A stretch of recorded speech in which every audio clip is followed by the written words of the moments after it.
cabeça, irmãos, vamos orar. Após a oração, o pastor Elivando já pode se aproximar.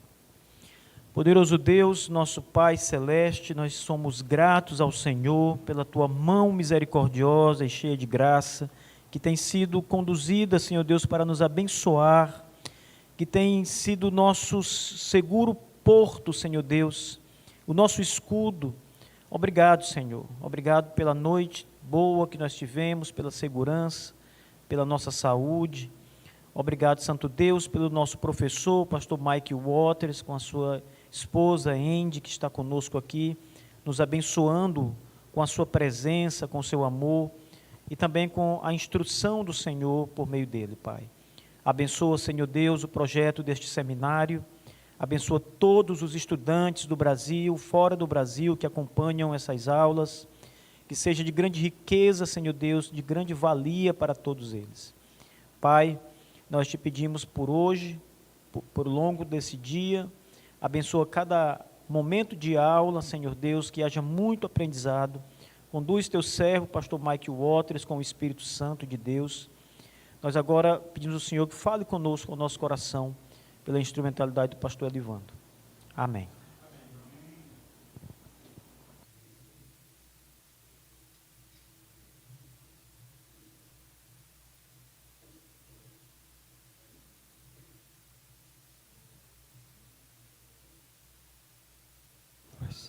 Bom dia, meus irmãos.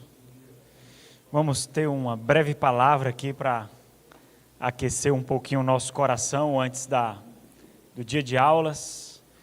Vamos abrir as nossas Bíblias na carta de Tito aos Cretenses. Carta de Tito aos Cretenses, os irmãos conhecem essa carta? Ou a carta de Timóteo a Paulo, ou a carta de Timóteo a Tito. Os irmãos já imaginaram se uns pudessem se corresponderem com os outros? Tito, capítulo 1, versículo 5. Irmãos, eu fico impressionado, especialmente refletindo nesse tempo de notoriedades, em que as informações que nós temos do próprio Timóteo e de Tito, seja apenas pelos rabiscos de Lucas ou pelas exposições do próprio apóstolo Paulo. São irmãos que para nós seriam completos anônimos, nós não teríamos qualquer informação deles, mas irmãos que foram compungidos pelo Espírito Santo de Deus, pelo ministério pastoral, pelos resgates de igrejas.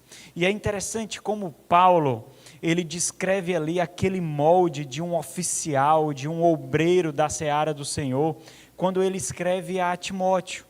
Em um dos primeiros aspectos dessa vocação ministerial é justamente a aspiração, essa compulsão pela obra, essa paixão pela obra que se satisfaz tão somente na obra, no desgaste pela obra. E aí então a gente percebe que não somos nós simplesmente que almejamos o ministério, não somos nós tão somente que desejamos o ministério, que desejamos a obra, mas nós só fazemos isso porque nós somos perseguidos pelo ministério, nós somos seduzidos pelo ministério, nós somos buscados pelo ministério. E é por isso que homens que amam a obra do Senhor, por amarem as ovelhas do Senhor, fazem isso por causa desse ardor. Não é isso que Paulo fala?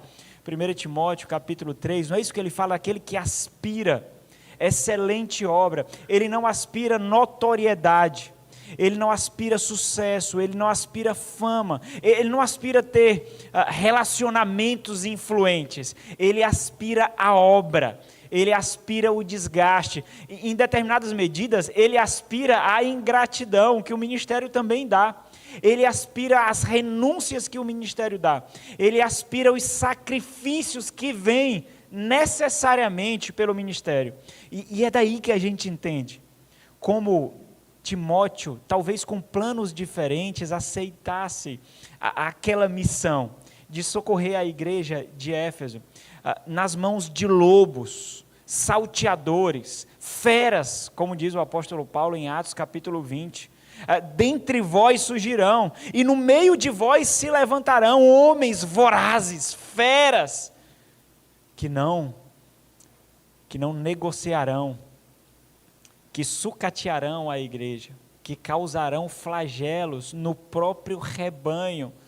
E Timóteo, um jovem, aceita a missão, compelido. Alguns descrevem vários atributos de Timóteo, alguns mencionam que Timóteo, talvez por causa da sua timidez, por causa da sua juventude, talvez temeu um pouco ali a missão que foi recebida, mas eu não acredito nesses aspectos levantados por alguns estudiosos, alguns teólogos a respeito de Timóteo, porque ele com vigor, audácia e muita contundência, sozinho no meio de lobos, serve como instrumento de Deus para trazer saúde àquela igreja que estava em frangalhos. Quando Paulo escreve da mesma forma para Tito, e mostra a missão de Tito ali. Por esta causa te deixei em Creta, Tito capítulo 1, versículo 5. Para colocar em ordem aquelas igrejas. Quando nós estamos no ministério, nós não estamos por causa das nossas peculiaridades, irmãos. Nós não estamos por causa da nossa visão de ministério. Nós não estamos no ministério por causa das particularidades com que nós vemos as visões e porque nós queremos nos destacar de algumas igrejas, porque nós temos uma visão diferente, nós temos uma característica de ministério diferente. Nós fazemos o trabalho com crianças de uma forma mais especial, nós fazemos o trabalho na escola bíblica dominical de uma forma mais especial. A forma com que eu instruo a igreja, com as minhas características de pregação, é diferente, se sobressai por causa do treinamento que eu tenho, por causa do nível de conhecimento que eu tenho. E eu aprendo muito isso com esses dois homens. Não é por causa disso. Nós só sabemos de Timóteo por causa de Paulo e Lucas, nós só sabemos de Tito por causa de Paulo e Lucas, nós não saberíamos desses homens. A satisfação pela obra é a satisfação por ser instrumento de edificação da noiva de Cristo, de remoção de máculas. É isso que nós somos, irmãos, instrumentos de remoção de máculas, remoção de feridas, remoção de rugas, remoção de enfermidades. Esse é o nosso papel e nós nos satisfazemos nisso. Existe um molde para que uma igreja seja chamada igreja, para que um rebanho seja chamado rebanho do Senhor, para que uma igreja local seja uma réplica, uma ilustração de uma igreja invisível, de uma igreja universal, da qual nós fazemos parte. Existe um molde, e nós precisamos enxergar esse molde, essa estrutura, essa base, e fazer com que aquela porção de rebanho que o Senhor nos confiou, seja encaixada nesse molde, nessa ordem, nesses aspectos. Não são as nossas idiosincrasias, não são as nossas particularidades, mas é aquilo que o Senhor estabeleceu, para que, de fato, aquele rebanho seja chamado igreja do Senhor, povo do Senhor, e nós somos os instrumentos, através dos quais o Senhor faz isso. Nós não buscamos notoriedade, nós não buscamos fama, sucesso, reconhecimento, nós buscamos tão somente fazer a obra do Senhor, como convém àqueles que foram chamados pelo Senhor. E é natural que um dos grandes aspectos dessa vocação seja a aspiração, a paixão pela obra, a paixão por aqueles que muitas vezes derramam copiosamente sobre nós ingratidão, aqueles que não reconhecem os nossos sacrifícios, aqueles que muitas e muitas vezes servem às vezes até de armadilha para que nós caiamos na nossa vulnerabilidade. Se tem um aspecto que é comum a todo pastor, é o aspecto de ser vulnerável. Nós somos sempre os mais vulneráveis do rebanho. Nós sempre somos aqueles que nos doaremos mais, e é natural que seja assim.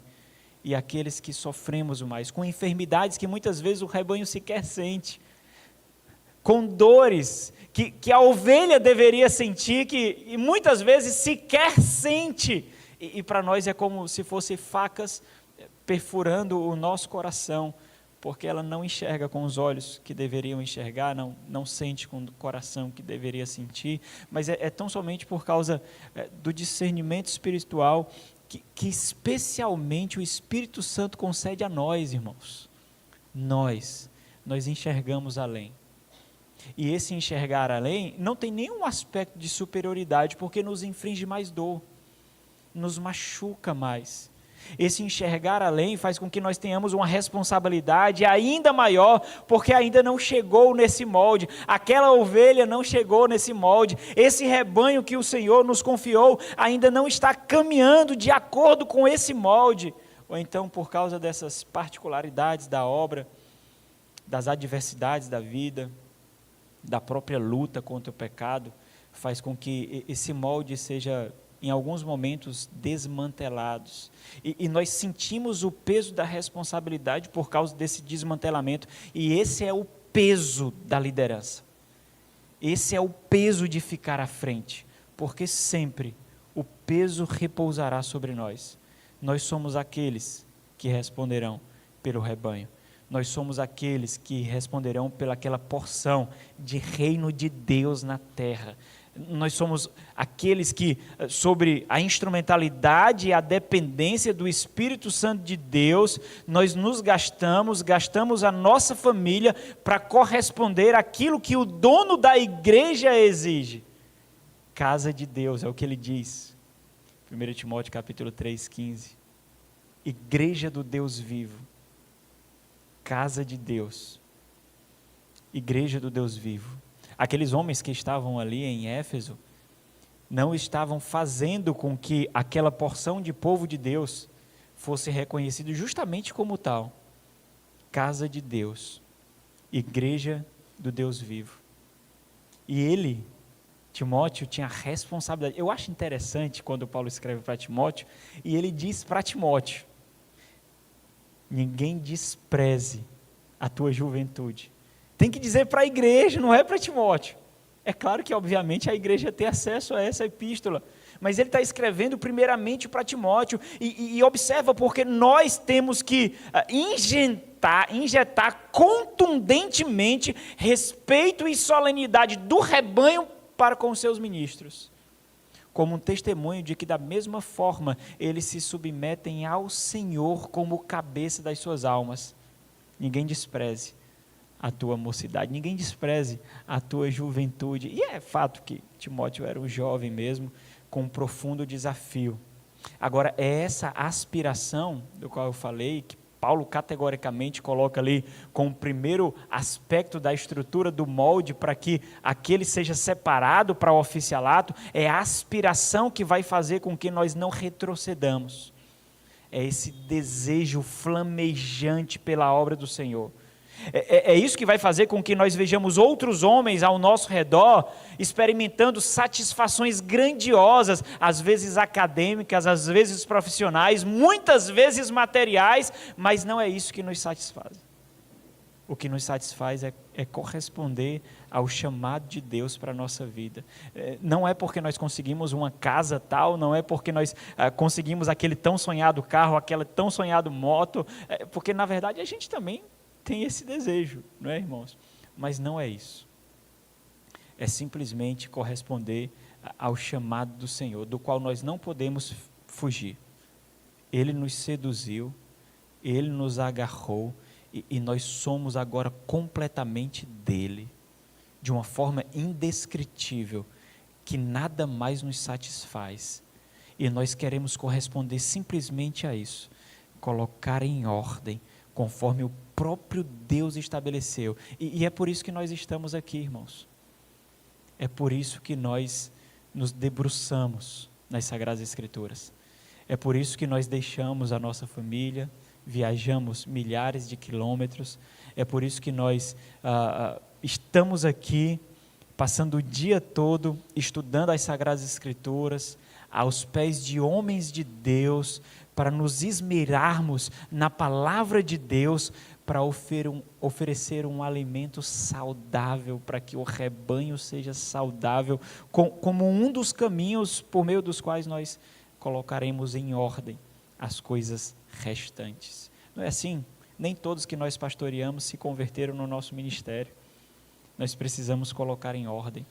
Às vezes nós pegamos igrejas que já vêm de uma estrutura antiga e segue condutas inadequadas, comportamentos inadequados, preceitos inadequados, que não estão em ordem.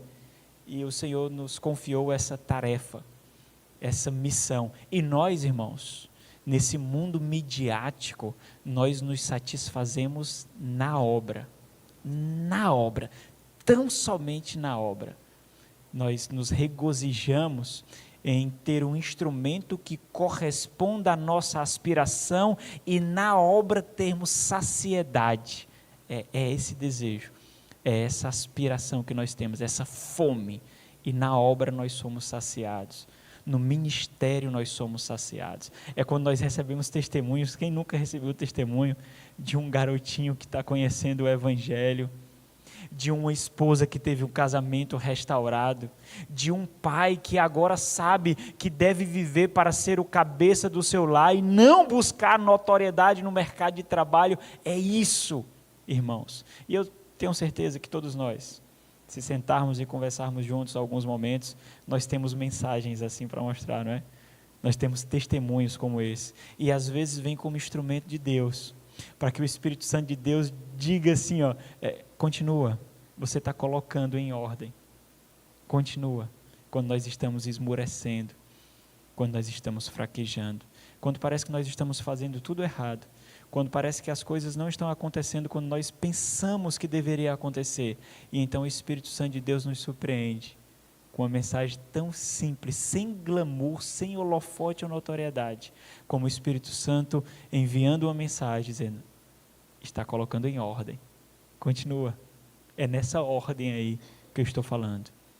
Em formatar uma igreja que pensa nos aspectos materiais, emocionais e espirituais como todo, como é o ser humano, atingindo cada fragmento da sua existência, colocando em ordem.